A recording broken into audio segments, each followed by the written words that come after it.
العالمین والصلاة والسلام علی سید المرسلین وعلی آلہ واصحابہ اجمعین اما بعد اعوذ باللہ من الشیطان الرجیم انا نحن نزلنا الذکر وانا لہ لحافظون۔ اللہ تبارک و تعالیٰ کا، اس کی آواز تھوڑی زیادہ کر دو، آواز کم ہے اس کی۔ اللہ تعالیٰ کا بے حد احسان ہے کہ اللہ تعالیٰ وقتاً فوقتاً، لمحہ بلمحہ، روز بروز یہ سعادت حاصل کرنے کی ہمیں اللہ تعالیٰ توفیق عطا فرماتے ہیں۔ اس پر سب سے پہلے تو ہم اللہ کا شکر ادا کرتے ہیں، اور جتنا بھی شکر ادا کرے کم ہے۔ اس کے بعد میں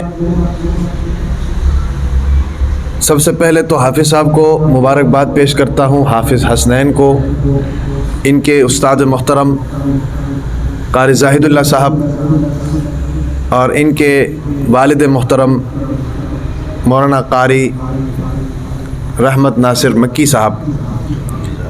سب کو میں تہہ دل سے مبارکباد پیش کرتا ہوں۔ اور آج کے اس نشست میں تشریف لانے والے جتنے بھی مہمانان گرامی ہیں، سب کو خوش آمدید کہتا ہوں۔ یقیناً یہ بڑی خوش نصیبی کی بات ہے ایک والد کے لیے، والدین کے لیے۔ بہت زیادہ دنیا کے اندر کچھ لمحات ایسے ہوتے ہیں جن کو انسان کبھی بھولتا نہیں ہے۔ ان میں سے ایک لمحہ یہ ہے کہ اللہ تعالیٰ کا پاک کلام قرآن مجید، اس کو حفظ کرنے والا بچہ ہے جی، یہ بڑی سعادت کی بات ہے۔ وہ بچہ کبھی اس لمحے کو نہیں بھول سکتا ہے، ہم بھی نہیں بھولتے ہیں، ہمارے ساتھ بھی یہ ہوا ہے الحمدللہ۔ ہم نے بھی قرآن حفظ کیا اور ہمارے لیے بھی اس طرح کے پروگرامات ہوئے تھے۔ تو یہ جو بچہ ہے نا جی، یہ بچہ جب ان کے والد صاحب ان کو لے کر آئے تھے یہاں پر ایڈمیشن کے لیے، تو میری طرف سے کافی اعتراضات تھے اس کو ایڈمیشن دینے کے حوالے سے، لیکن چونکہ ان کے والد صاحب ہمارے بڑے محترم ہیں تو میں ان کی بات سے ہٹ نہیں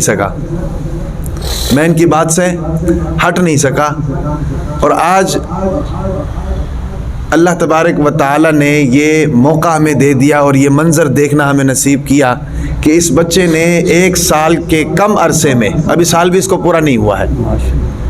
اور اس نے قرآن مجید مکمل کیا الحمدللہ۔ اور ابھی 2 مہینے ہیں رمضان میں، اور انشاءاللہ ہمیں اللہ کی ذات سے امید ہے کہ یہ ان 2 مہینوں میں اس کی دہرائی کر کے اس سال انشاءاللہ یہ مصلی پر کھڑے ہو کر قرآن سنائے گا۔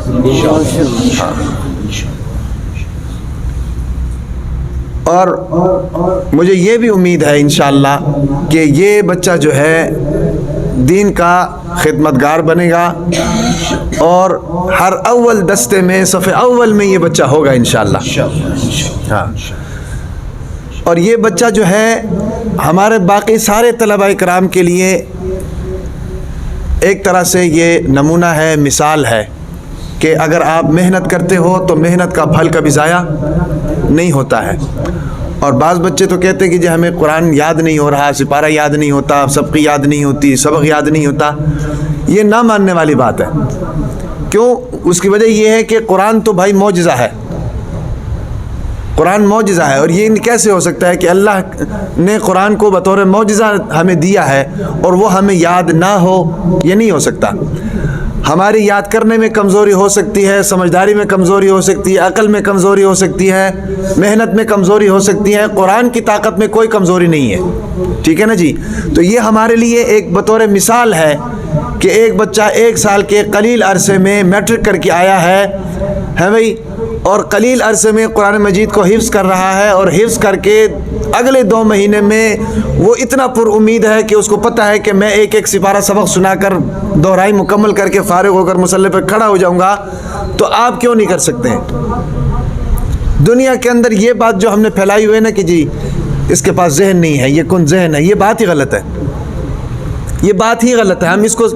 ہم سمجھنے سے قاصر ہیں، یاد رکھیں کہ دنیا کے اندر کوئی شخص ایسا نہیں ہے کہ جس کو اللہ نے صلاحیت سے خالی پیدا کیا، ایسا کوئی شخص نہیں۔ ذہن ہوتا ہے، ہم یہ سمجھنے سے قاصر ہوتے ہیں کہ اس کا ذہن کس کام میں چل سکتا ہے۔ ایک بچے کے پاس ذہن ہے، اس کو انجینئرنگ اچھی طرح آتی ہے، ہم اس کو بزور بازو پائلٹ بنانا چاہیں گے تو وہ پائلٹ نہیں بن سکتا ہے، ٹھیک ہے نا جی۔ ایک بچے کے پاس ذہن ہے، وہ ڈاکٹر بننا چاہتا ہے، وہ ڈاکٹر بن سکتا ہے اور کامیابی حاصل بھی کر سکتا ہے، لیکن پھر بھی ہم اس کو جناب اس لائن میں نہیں لے کے جاتے ہیں، اپنی مرضی کے مطابق جو ہمیں پسند ہوتا ہے اس لائن میں لے کر جاتے ہیں، تو وہ کامیاب نہیں ہوگا، وہ ناکام ہوگا۔ اگر وہ کامیاب ہو بھی گیا تو پھر آدھا تتر آدھا بٹیر ہوگا، ایکسٹرا آرڈنری نہیں ہوگا، ٹھیک ہے نا جی۔ تو یہ ہم سمجھنے سے قاصر ہیں۔ باقی اللہ تعالیٰ نے دنیا کے اندر کوئی چیز بھی بیکار پیدا نہیں کی ہے۔ ہمیں سمجھنے کی ضرورت ہے کہ ہمارا یہ بچہ جو ہے یہ کس کام میں آگے نکل سکتا ہے، ٹھیک ہے، یا بچہ اتنا سمجھدار ہو کہ اس کو خود پتہ چل جائے کہ میں کیا کام کر سکتا ہوں، اس میں وہ کامیاب ہوگا جس طریقے سے یہ کامیاب ہو گیا، ٹھیک ہے نا جی۔ باقی یہ ہے کہ اللہ تبارک و تعالیٰ کا یہ لاکھ لاکھ شکر ہے، ہم تو بڑے سعادت مند ہیں۔ دیکھیں اس بچے کے اس حد تک پہنچنے میں صرف اس بچے کی محنت نہیں ہے، اس کے پیچھے بہت سے لوگوں کی محنت ہے، انویسٹمنٹ ہے، اور پھر یہ بچہ جو ہے نا جی اس حد تک پہنچا ہے، اور ابھی بھی یہ خام مال ہے، اس کے بھی تو پالشنگ ہونی ہے، رمضان میں جا کر اس نے جناب اس قابل ہونا ہے کہ یہ مصلی پر کھڑا ہو کر کچھ سنا سکے۔ اب اس بچے کو اس نہج تک لانے میں کتنے لوگوں کی جو ہے نا جی کارکردگی ہے، ایک اس کی اپنی ہے، ایک ان کے والد صاحب کی ہے، ٹھیک ہے نا جی، اور پھر ان کے استاد کی ہے جو صبح و شام ان کے ساتھ محنت کر رہے ہیں، ٹھیک ہے نا جی، اور پھر اس ادارے کی انتظامیہ کی ہے، اور پھر خاص کر ناظم صاحب کی اس کے پیچھے بڑی محنت شامل حال ہے، ٹھیک ہے نا جی۔ وقتاً فوقتاً اس کے ساتھ ہر پہلو پر محنت کیا ہے، ہر پہلو کو دیکھا ہے، اور پھر جو ہے نا جی یہ اس حد تک پہنچا ہے کہ یہ کامیاب ہو سکے، ٹھیک ہے نا جی۔ ایسے کامیاب نہیں ہوا، اگر مدرسے کی انتظامیہ اس کے لیے انتظام نہ کرتی تو کیسے پڑھتا؟ یہ تو پڑھ رہا ہے، استاد اس کو پڑھانے والا نہ ہو تو کیسے کامیاب ہوتا، ٹھیک ہے نا جی۔ ماں باپ اس پر توجہ نہ دیتے تو کیسے کامیاب ہوتا، وقت پر اس کو کھانا نہ ملتا تو کیسے کامیاب ہوتا۔ یہ ساری چیزیں ملا کر جو ہے نا جی، یعنی کہ اس کی کامیابی کے پیچھے صفائی کرنے والے سے لے کر باورچی سے لے کر اس کے استاد تک، اس کے والدین تک، سب جو ہے نا جی اس کی کامیابی کے پیچھے جو ہے نا جی کہ سب کا کردار ہے، ٹھیک ہے، تب جا کر یہ کامیاب ہوا ہے۔ یہ باتیں میں اس لیے بتا رہا ہوں کہ یہ باتیں اس کو بھی سمجھنی چاہیے کہ صرف یہ اپنی صلاحیت کے بل بوتے پر کامیاب نہیں ہوا،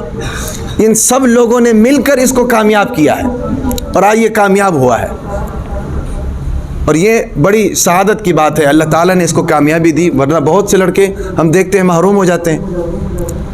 ماں باپ پڑھنے کے لیے بھیجتے ہیں، یہاں پر اگر پڑھتے نہیں ہیں بھاگ کر چلے جاتے ہیں، محروم ہو جاتے ہیں، لیکن اللہ تبارک و تعالیٰ نے اس کو کامیاب کیا۔ بہرحال آخر میں ایک مرتبہ پھر میں تمام احباب کو خوش آمدید بھی کہتا ہوں، اور یہ حافظ صاحب جو ہیں ان کو میں مبارکباد بھی پیش کرتا ہوں، ان کے والد محترم کو مبارکباد بھی پیش کرتا ہوں، اور اللہ تبارک و تعالیٰ سے یہ دعا بھی کرتا ہوں کہ اللہ تبارک و تعالیٰ ان کے اس عمل کو اپنی بارگاہ میں شرف قبولیت نصیب فرمائے، اور دوران پڑھائی جو کمیاں کوتاہیاں ان سے ہوئی ہیں اللہ تبارک و تعالیٰ اپنے فضل و کرم سے وہ معاف بھی فرمائے۔ یہاں ہمارے پاس ہمارے مسجد کے امام اور خطیب صاحب مولانا عبید الرحمن صاحب تشریف فرما ہے، ان سے بھی میں گزارش کروں گا کہ طلبہ اکرام کو نصیحت بھی فرمائیں۔ اس کے بعد قاری رحمت ناصر صاحب بھی یہاں تشریف فرما ہے، ان کے والد محترم، وہ بھی آپ سے انشاءاللہ بات کریں گے۔ میں گزارش کرتا ہوں امام خطیب صاحب مولانا عبید الرحمن صاحب